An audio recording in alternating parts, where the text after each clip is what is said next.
I call this meeting of the Williamsburg-James City County School Board to order. May I please have a motion to certify closed session? I certify that to the best of each member's knowledge, the Williamsburg-James City County School Board, while in closed session, discussed only public business matters lawfully exempted from open meeting requirements as stated in Virginia law, and that only such public matters as were identified in the motion convening the closed meeting were heard, discussed, or considered. Thank you, Ms. Ownby. Can I have a second, please? Second. Thank you, Mrs. Young. It's been moved and seconded. Any discussion? Hearing none, will you call the roll, Ms. Sursa, please? Mrs. Taylor. Aye. Mrs. Young. Aye. Dr. Beers. Aye. Ms. Hummel. Aye. Mr. Kelly. Aye. Ms. Ownby. Ms. Cook. Aye. Thank you, Ms. Sursa. We have certified the closed session. Now, will you take attendance, please, Ms. Sursa? Dr. Beers. Here. Ms. Hummel. Here. Mr. Kelly. Here. Ms. Ownby. Mrs. Taylor. Here. Mrs. Young. Here. Ms. Cook. Here. Can I please have a motion to approve today's agenda? Madam Chair, I move approval of the agenda as presented. Thank you, Mr. Kelly. Can I have a second? Second. Thank you, Ms. Ownby. It's been moved and seconded. Any discussion? Hearing none, will you call the roll, Ms. Sursa? Mrs. Young. Aye. Dr. Beers. Aye. Ms. Hummel. Aye. Mr. Kelly. Aye. Ms. Ownby. Aye. Mrs. Taylor. Aye. Ms. Cook. Aye. The agenda is approved. That brings us to announcements and superintendent's reports. Dr. Herron, please. Thank you, Madam Chair. Good evening, everyone. As you know, we had a very busy day in our schools today as we welcomed back more than 11,300 students to our classrooms and buildings. Mrs. Cook and I visited a number of schools, as did Mr. Kelly, Mrs. Ownby, Miss Young, and members of the senior leadership team. Collectively, we saw thousands of smiles and hugs throughout the day. There were a few tears, but I believe most of those were from the parents. At school, after school, we met students and talked with teachers who were eager to get down to business, the business of teaching and learning. And tonight, I would like to provide you with a snapshot of today.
That's a nice looking spider.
I would be remiss if I didn't mention that the new James Blair Middle School opened for its first day of school today also, and according to Principal Ty Harris and Senior Director of Operations Marcella Snipes, the day was a great success. So thank you to all involved in making our first day happen. Congratulations to all of our employees and families on a great first day.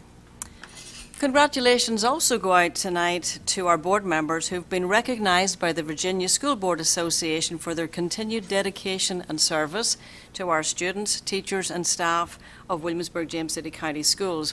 We appreciate your commitment to creating innovative learning opportunities for children and your critical thinking when considering policy and strategic planning. We are fortunate to have such outstanding leaders working on behalf of our children in our schools, and so thank you. And finally, I have one quick housekeeping note. As a reminder to the public, current copies of all division policies and regulations are available on the division's website, and printed copies are available to citizens who do not have online access. Madam Chair, that completes my announcements for this evening. Thank you, Dr. Herron. Does anyone have anything else? Okay. That moves us to citizens' comments, and I do not believe we have any speakers' cards. Okay. So then we'll move on to proposed agenda items. The first is 6.01 WJCC Schools Foundation Agreement. Before I toss it to Dr. Herron and Ms. Hummel, I thought I would just say, kind of looking at this, Dr. Herron's recommendation is to review this document, and so in so doing, I just thought I would point out that the board has had several questions about the changes recommended by our attorney, and then, as I understand it from Ms. Hummel and Dr. Herron, the Schools Foundation Board also has some questions, and so in order to allow time for both bodies to effectively review this, share and understand better the recommendations from their legal teams. One option for us, if we're not ready to adopt this month, because the MOU runs out this month, one option would be for this board to take action to extend the current MOU for a period of time while both bodies better understand the potential or recommended changes from our attorney.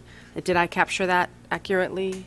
That's correct. Yes, So I thank just you. wanted to let this board know that that is an option, so we could take action later this month at the next meeting to add some time to the clock, if you will. So when does the clock run out?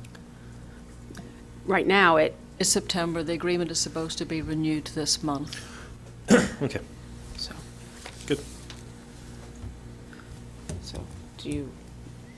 so if there are no questions about that, other than the questions that have already been asked about the specific changes that are recommended, which the attorney is responding to or will respond to, at the next meeting, we could take action to extend for a certain number of time, and I'll defer to you, Ms. Hummel, on what that might be, but perhaps that could be our path forward. Next meeting is to extend, and then in that interim time, work with both bodies. Leave that to Ms. Hummel and Dr. Herron. I think what we can do is just wait and see. Wait until we hear from the foundation board itself, and then if the foundation board wants more time, then that's what we will propose at our next meeting, to extend the contract. So, because ultimately we want all parties to feel really, really good about the changes and feel comfortable with the changes, so. For clarity, could we discuss some of the questions? Sure. Take it away, Mr. Kelly. Turnabout's fair play.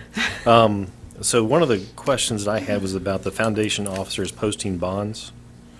And I guess that was not in the previous agreement that was signed by both the foundation board and the school board. From what I understand, the previous document, when our attorneys looked and reviewed the document, the original document, there was something in the document that referred to that. And then when it was signed, that verbiage. So the attorneys recommended last time to Yes. have this language in there. Yes. And then when we got to signature, we did not Yes. have that in there. Correct. So for whatever reason, And, the committee of the previous board decided not to include that. right, and so that's, so when the lawyers are, they were reviewing it again, they noticed that it wasn't in there, and so they have suggested and recommended that it be put back in there. Yeah, because at the end of the day, an attorney's advice is advice, and you can take it or you not take it. So the question I have to ask is, what is the bond, what does it mean for an individual director to have to post a bond with a surety? So if someone's asking me to go post a bond, what do I do? Right. And- And what does that cost, and how does one do it? And what Yeah. protection does that provide us? You know what I'm saying? So I mean, that's just the question I would have is, you know, these, it's a working board, very much a working board. They work hard. To add another hurdle for them to do that would not necessarily be meaningful is just a question I have. And I'm not sure whether it is something that is recommended, just like our homeowners association, the board members of our homeowners association have to have kind of a surety Right. bonds. You know what I mean? Like, it's something that protects them. And in our case, if there isn't that protection and something happens, then it would fall to the school system. And is that perhaps what the lawyers are concerned about? Yeah, so the sentence that it reads, foundation shall cause its officers to post bonds with a surety acceptable to the school board in an amount and condition to protect the interests of the school board. It seems like those numbers should be there. Because right now it's nebulous, right? So it seems like if we're going to require someone to, surety acceptable to the school board in an amount, it seems like we should say what the amount would be. So we want you to post a bond for Yeah, I don't. 5, I- 10, 50 million, I don't know what the number is. So to paraphrase, we would like clarity on what that is and if it would make sense to place some sort of limits or What their minimums on there. recommended Right, coverage and if is. it's meaningful. I mean, if it's not meaningful, because not all the members of the board have access to a checkbook. And so for the funds that are in the foundation, so do we have to have all the directors? Do we I'm have to have the assuming, and treasurer? I could be assuming wrong, I'm assuming it would be something similar to what happens with a homeowners association board, where there's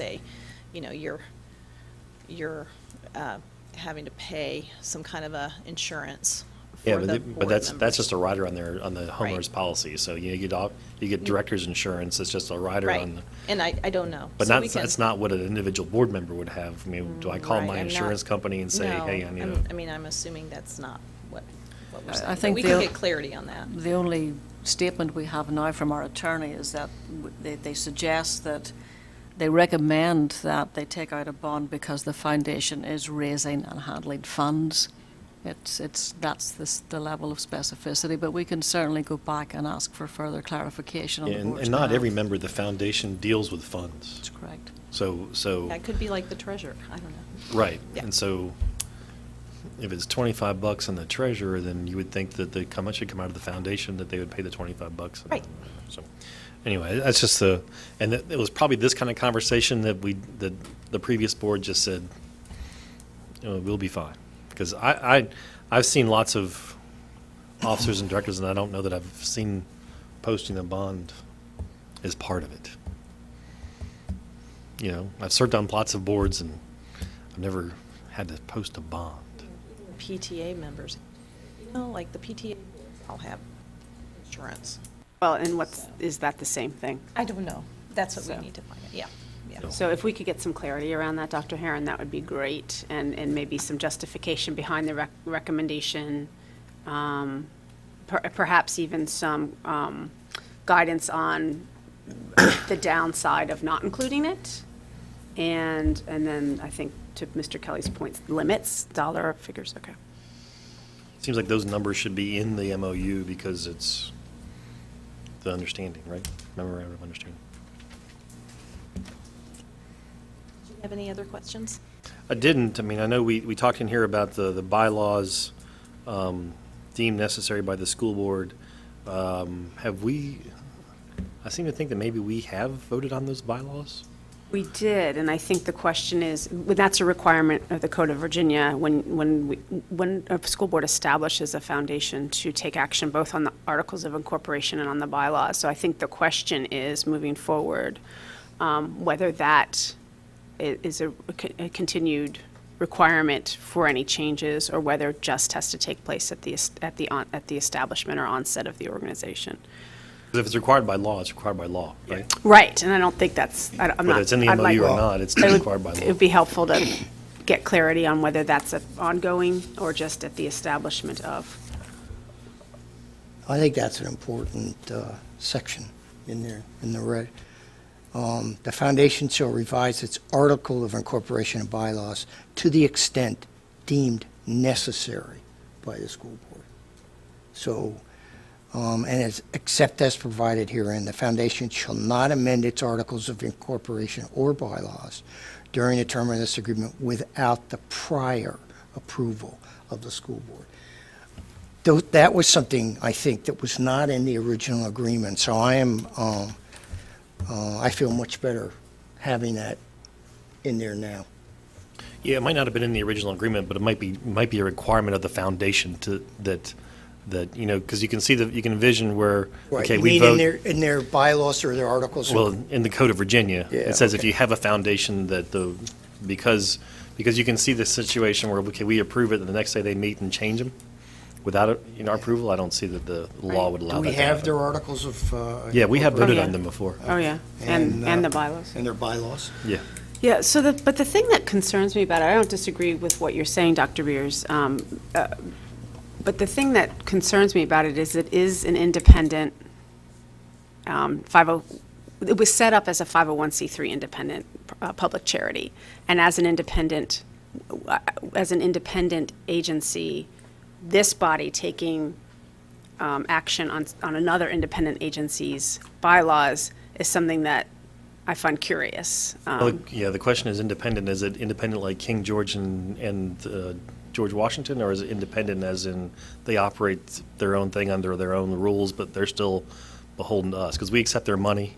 We have to vote to accept their money. We have to vote to approve their articles of incorporation, Right. the bylaws. So independent is not, I don't necessarily, independent is completely severed.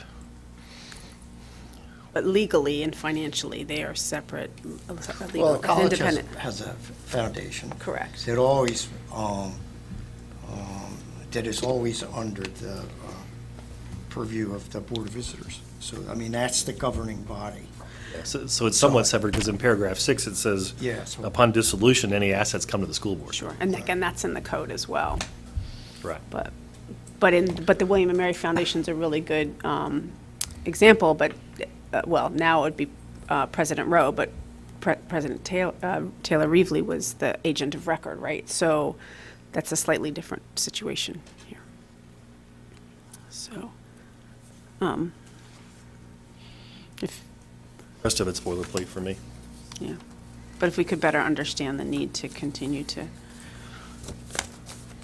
Because I don't want to put any greater demands on our directors for the foundation than necessary. Volunteers. You're right. And we make them work. so I think we have questions that we'd like to have answered from the attorney, and then I think we're prepared to, in response to the foundation, in response to foundation input, perhaps extend the current MOU to allow time to answer some of these questions and take action on a new one. Is that correct? Well, depending upon what the attorney says and what the board of directors thinks about the whole bond thing. I mean, because I could conceive where they answer our questions sufficiently, and we can vote next meeting to be good, to go with it, or not. Depends on if there's any discussion. So Personally, I'd rather see a draft before voting on, rather than agreeing in theory, right? So, if this is the draft that sticks, then if there are no changes to this draft, I guess. that's why this is a draft, because you can make changes before it goes final. Right, right. but you would want, if this draft changes, you would want the board to have an opportunity to discuss it once before then taking action. is Yeah, my I mean, I could point. see us being able to discuss it next meeting and vote on it. I don't, but either way, I'm easy. Okay. All right, so are we, Ms. Surza, are you set with that? Okay, so we'll decide how to have that on the next agenda. The next is item 6.02, revised policy JN, Appendix A, student fees for school year 2018-2019. So this item is on today's agenda twice, once for discussion and then once for action, because the school year started today. And so it would be helpful to have the fees set today. So with that, I will hand it to Dr. Herron to give us an update on that. Thank you, Madam Chair. Annually, we bring before the board an update on student fees for your consideration, and Mr. Paul is here to take us through that this evening. Good evening, Madam Chair, members of the board, and Dr. Herron. This agenda item comes before you each year as an update of student fees for the coming school year.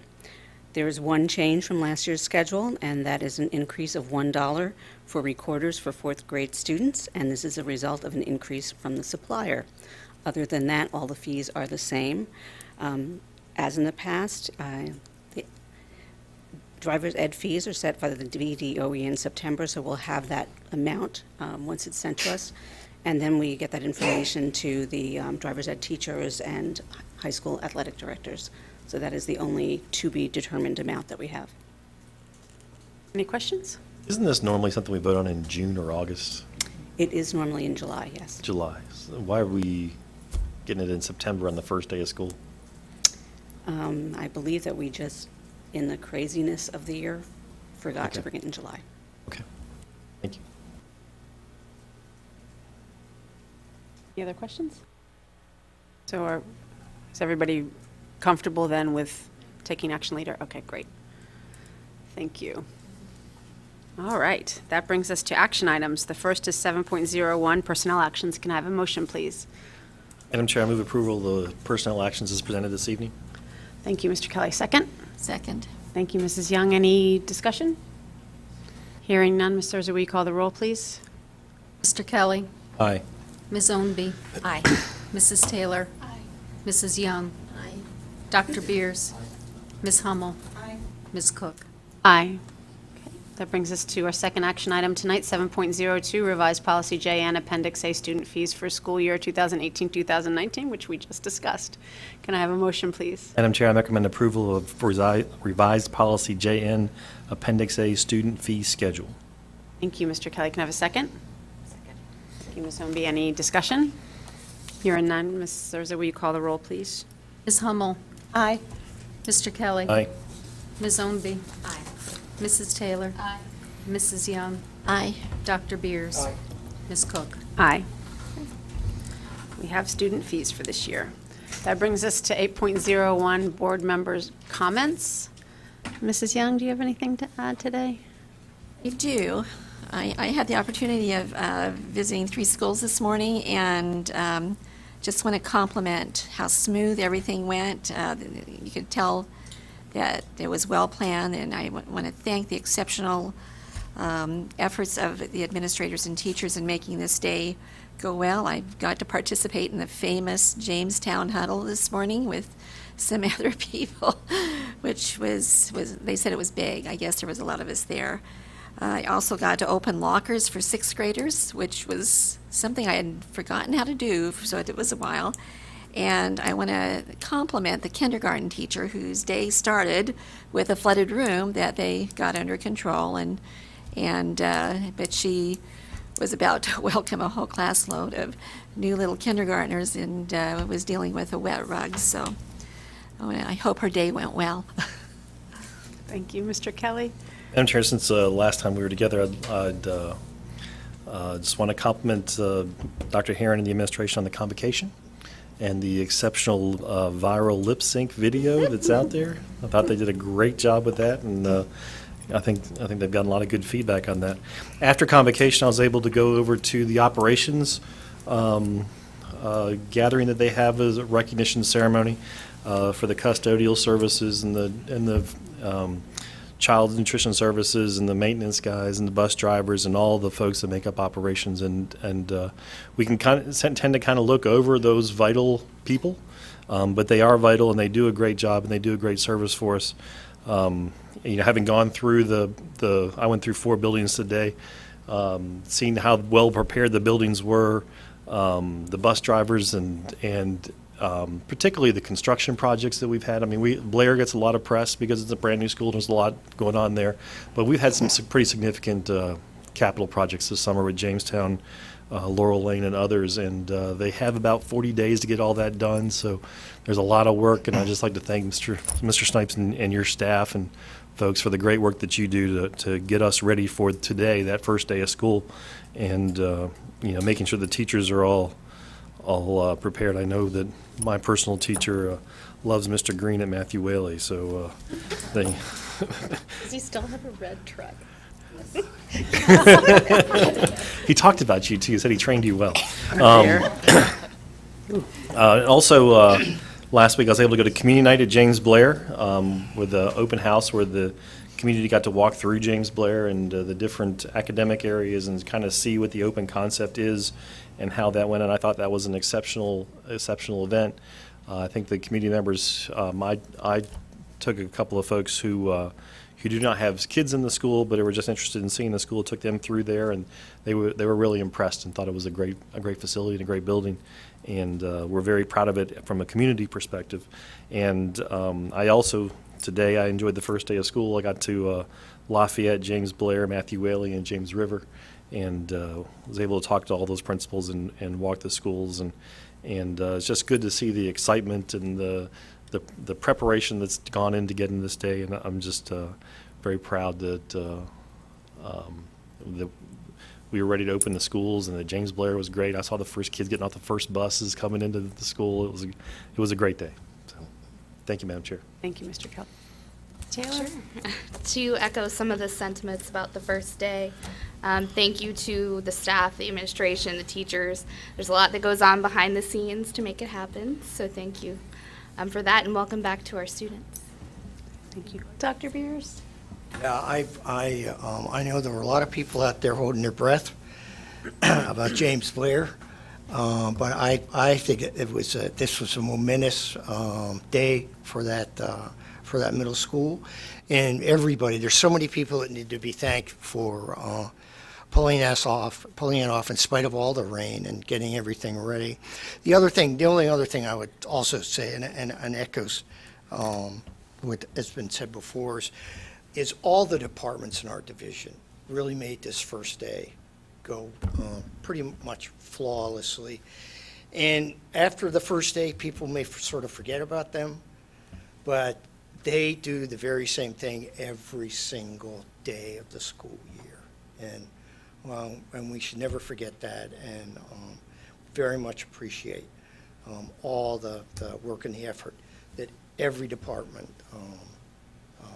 puts forward for us to have a successful school year. Thank you, Dr. Beers. Ms. Hummel? I can't add any more than what everyone else has already said about the congratulations to the faculty and the staff and the parents and the children themselves, and all the Facebook posts I've seen today with everyone's first day of school, the kids with their first day of school. I was on an airplane this morning, so I was not able to go around to any of the schools.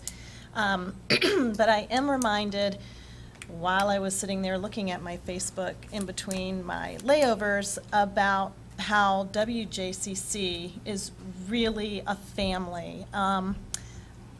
And I notice it when everyone's going back to school, and just the smiles and the hugs. I also notice it whenever anything goes wrong in our community.